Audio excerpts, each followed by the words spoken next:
सत श्री अकाल दोस्तों, पंजाबी ट्यूटोरियल्स चैनल के उत्ते तुहाडा स्वागत है। सो सब तो पहला तो मैं सब दा धन्नवादी हाँ जो तुसीं 100 सबसक्राइबर्स मेरे नाल जुड़ गए हो। सो अज दी जिहड़ी वीडियो हैगी है पंजाबी लई OCR टैक्नोलॉजी। सो दोस्तों OCR टैक्नोलॉजी हुंदी है किसी भी एनालॉग टैक्सट नूं आपां डिजिटल टैक्सट विच कन्वर्ट करते हैं। एनालॉग टैक्सट वो हुंदा है जो इंसान पढ़ सकते हैं लेकिन कंप्यूटर नहीं पढ़ सकता, और डिजिटल टैक्सट हो सकता है जो कि कंप्यूटर भी पढ़ सकता है। सो दोस्तों मैं तहसील दे विच टाइपिस्ट का काम करदा है, और कदी ना कदी मेरे को ऐसा काम आ जाता है जिहदे बहुत सारी पंजाबी मैनू देख के लिखनी हुंदी है, यानी कि कोई परफॉर्मा आ जाता है जिन्हों कि देख के टाइप करना पैंदा पंजाबी का। सो उहदे वास्ते मैनू बहुत औख हुंदी सीगी पहलां जो मैनू देख के टाइप करना पैंदा सीगा, लेकिन थैंक्स टू OCR टैक्नोलॉजी हुण इहदे नाल आपां सीधा स्कैन कर सकते हैं अपने एनालॉग टैक्सट नूं डिजिटल दे विच। मान लो कि तुहानूं पंजाबी दे विच कोई ऐसा काम पै जांदा जिहदे विच बहुत सारे पंजाबी दे पन्ने तुहानूं टाइप करने पैंदे ने। सो इहदे विच बहुत सारा टाइम तुहाडा बतीत हो सकदा है, सो टाइप करन च भी औख हो सकदी है। सो इनूं सौखा करन वास्ते आपां OCR टैक्नोलॉजी दा सहारा लवांगे, जिहदे विच कि आपां वो सारे पन्ने स्कैन करके उहनूं डिजिटल दे विच कन्वर्ट कर देवांगे। सो कई बारी सानूं कोई लेख या कविता ऐसी कोई पसंद आ जाती जिन्हों कि आपां WhatsApp या अपने होर सोशल नैटवर्क के उत्ते शेयर करना चाहते हैं। सो वो बेसिकली आप की करते हैं कि फोटो खिंच के और उन्होंने चाड़ देने हैं।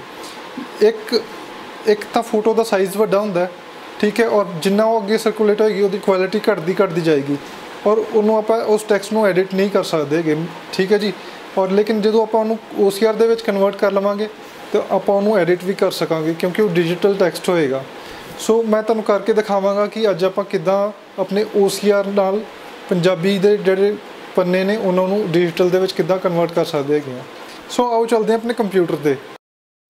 सब तो पहला तो अपने स्कैनिंग वाली ऐप खोल लवो, और उहदे विच जिहड़ा भी पन्ना तुसीं स्कैन करना चाहते हो उन्होंने 300 DPI दे उत्ते स्कैन कर लवो।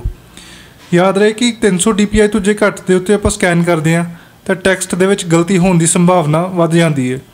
सो आपां घट्टो घट 300 DPI दे उत्ते स्कैन करना है। स्कैन सेव होने तो बाद उन्होंने आपां गूगल ड्राइव दे उत्ते अपलोड करांगे।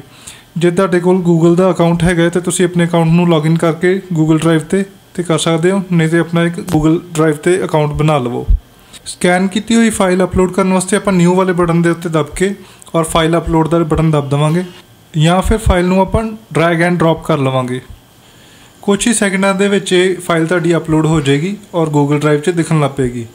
इस तो बाद जिहड़ी स्कैन की हुई फाइल है उन्होंने आपां राइट क्लिक करके गूगल डॉक्स दे विच खोल लवांगे। गूगल डॉक्स दे विच खोलण तो बाद फाइल कुछ इस तरीके नाल दिखेगी।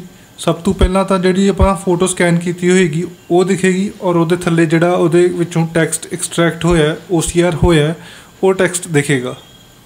दोस्तों गूगल दे OCR की एक्यूरेसी बहुत ज़्यादा है, तुसीं खुद ही इसदा रिजल्ट देख सकते हो।